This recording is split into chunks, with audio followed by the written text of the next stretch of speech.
नमस्कार बच्चों, एक बार फिर से स्वागत है आपका हिंदी के सर की कक्षा में।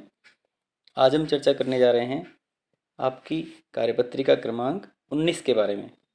दिनांक 1/10/1/12/2020। यह जो कार्यपत्रिका है आपकी पाठ्य पुस्तक वसंत के पाठ जहाँ पहिया है इसके ऊपर आधारित है बच्चों। पुडुकोट्टई एक जगह का नाम है जो तमिलनाडु राज्य में है। इसका यहाँ पर दृश्य दिखाया गया है। इस पाठ के ऊपर ही ये आधारित है। साइकिल चलाना एक सामाजिक आंदोलन है।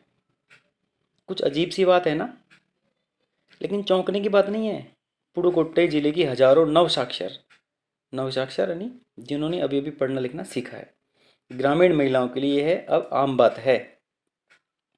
अपने पिछड़ेपन पर लात मारने, अपना विरोध व्यक्त करने और उन जंजीरों को तोड़ने का जिनमें वे जकड़े हुए हैं, कोई ना कोई तरीका लोग निकाल लेते हैं। और कभी कभी वे तरीके अजीबोगरीब होते हैं। यानी अपनी समस्याओं को का निवारण करने का कोई ना कोई तरीका लोग निकालते हैं। वो कई बार अजीब होता है तरीका, वो आंदोलन भी अजीब होता है। तो उसी प्रकार का यह भी एक आंदोलन है, इसलिए हमें अजीब लग रहा है कि साइकिल चलाना सामाजिक आंदोलन है। भारत के सर्वाधिक गरीब जिलों में से एक है पुडुकोट्टई। पिछले दिनों यहाँ की ग्रामीण महिलाओं ने अपनी स्वाधीनता, आज़ादी और गतिशीलता को अभिव्यक्त करने के लिए प्रतीक के रूप में साइकिल को चुना है। उनमें से अधिकांश नवसाक्षर थी। नवसाक्षर नई नहीं पढ़ना, अभी अभी जो पढ़ना लिखना सीखी हैं।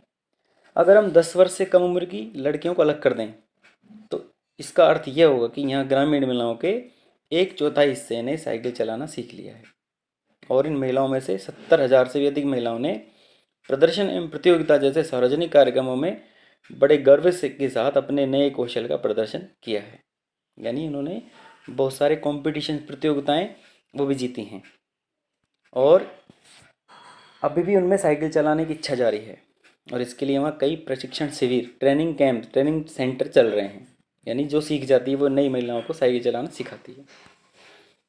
ग्रामीण पुडुकोट्टई के मुख्य इलाकों में अत्यंत रूढ़िवादी पृष्ठभूमि से आई युवा मुस्लिम लड़कियां सड़कों से अपनी साइकिल पर जाती हुई दिखाई देती हैं। जमीला बीबी नामक एक युवती जिसने अभी साइकिल चलाना शुरू किया है, उसने क्या कहा? उसने कहा, यह मेरा अधिकार है, अब हम कहीं भी जा सकते हैं, अब हमें बस का इंतज़ार नहीं करना पड़ता।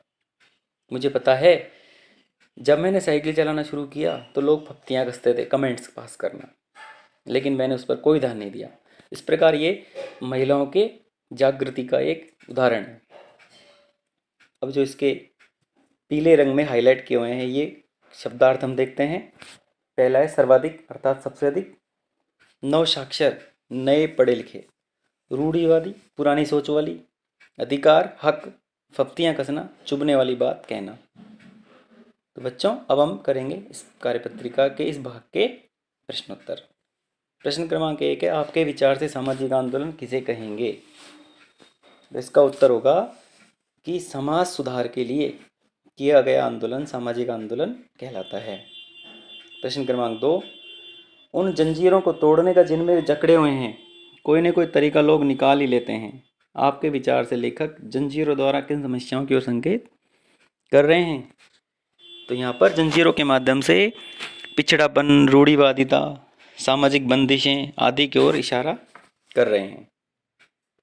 प्रश्न क्रमांक 3, पुडुकोट्टई स्थान का वर्णन पाठ में क्यों किया गया है?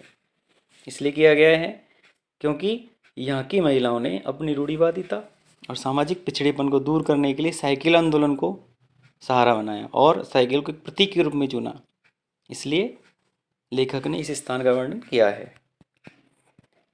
प्रश्न 4, साइकिल चलाने से जमील बीवी और पुडुकोट्टई की महिलाओं ने आज़ादी का अनुभव क्यों किया होगा? क्योंकि अब वे किसी पर आश्रित हुए बिना बाजार जा सकती हैं, अपना सामान बेचने जा सकती हैं और अन्य काम कर सकती हैं, आज़ादी का अनुभव कर रही हैं।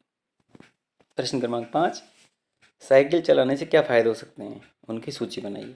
इसमें आप बहुत सारे फ़ायदे लिख सकते हैं, आपको अच्छी तरह पता है। जैसे शारीरिक व्यायाम होता है, एक्सरसाइज, हम कम बीमार पड़ेंगे, हमारा समय बचेगा, घर के काम में मदद कर सकते हैं।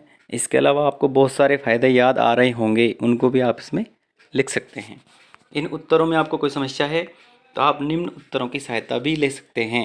उत्तर 1, उत्तर 2, उत्तर क्रमांक 3, उत्तर क्रमांक 4, उत्तर क्रमांक 5 और अपने विचार भी इसमें व्यक्त कर सकते हैं। और चैनल को सब्सक्राइब इसलिए कर सकते हैं क्योंकि अगली कार्यपत्रिका समय पर मिल जाए और आप अपना काम समय पर पूरा कर सकें।